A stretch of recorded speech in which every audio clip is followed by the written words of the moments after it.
Dewas kitchen. ഇന്ന് നമ്മൾ ആമിയുടെ favourite ആയിട്ടുള്ള ലഞ്ച് എന്താണെന്ന് കാണിക്കുകയാണ്. നമുക്കത് സ്കൂളിൽ പോകാൻ റെഡി ആയിട്ടിരിക്കുകയാണ്. അതിനത് ആദ്യം ഞാൻ പച്ചരി ചോറ് വേവിച്ചെടുത്തു. അതിലേക്ക് നല്ല തൈരിട്ട് കൊടുക്കുക.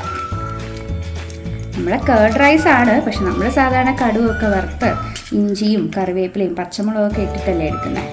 ആമി അതൊന്നും കഴിക്കത്തില്ല. പ്ലെയിനായിട്ട് തൈരും ചോറുമായിട്ടാണ് ഞാൻ കൊടുക്കാറ് അവൾക്ക്. ആ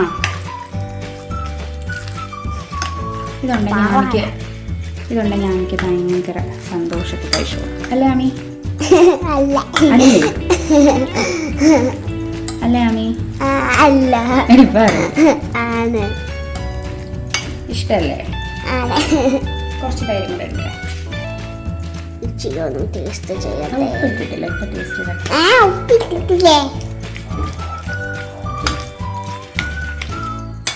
ഇനി ഇത് കുറച്ച് പാലൊഴിക്കാം. ഇനി ആമി മിക്സ് ചെയ്യാം.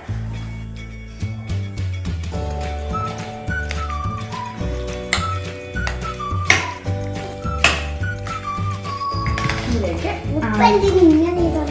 ആവശ്യത്തിനുള്ള ഉപ്പിട്ട് കൊടുക്കാം. മിക്സ് ചെയ്തോ. ഇത് മാത്രം സ്നോ ബോളി ടൈപ്പ് ഫുഡ് ഉണ്ടാക്കിയിട്ട് ഡിഫിൻ ബാസ് ചെയ്ത് വൈകത്തില്ല. അത് പോകുന്നത് ഉണ്ടാക്കാൻ പഠിച്ചോ? നേരത്തെ അറിയായിരുന്നോ? ടേസ്റ്റ് വയ്ക്കാം.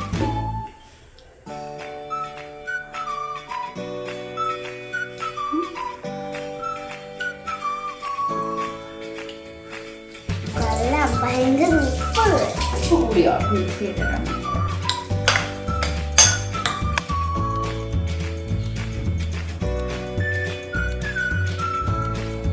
ഞാനില്ല, അമ്മ എനിക്ക് തരുവാണ്.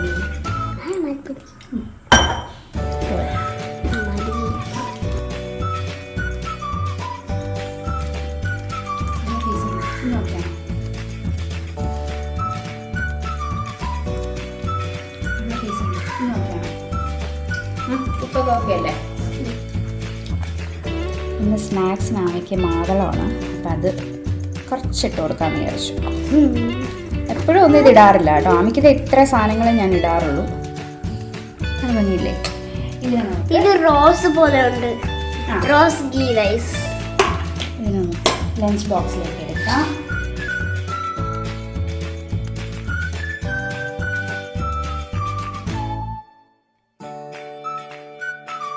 ലഞ്ച് ബോക്സ്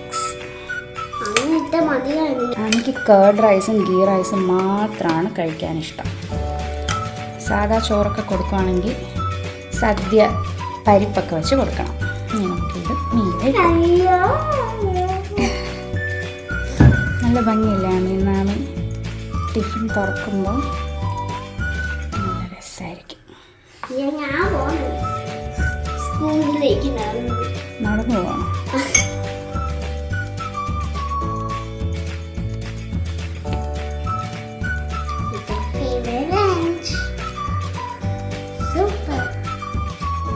മോൾക്ക് കൊടുത്തു വിട്ടതിൻ്റെ ബാക്കി എടുത്ത് വെച്ചിട്ട് ഞാനിതാ എനിക്ക് വേണ്ടിയിട്ട് എടുത്തു.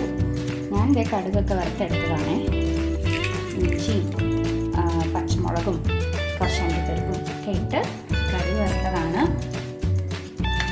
കുറച്ച് മാതളവും ഇരിക്കേണ്ട കൂടെ ഇട്ട് കൊടുക്കും.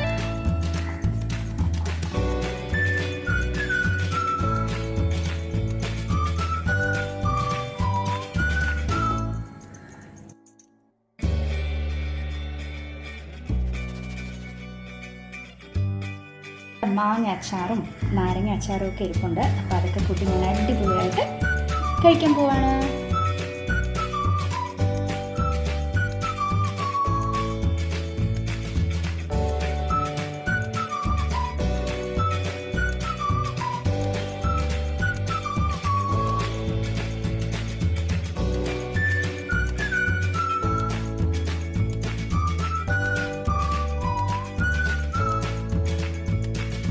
അപ്പോൾ നമുക്ക് അടുത്തൊരു അടിപൊളി റെസിപ്പി ആയിട്ട് കാണാം. Thanks for watching.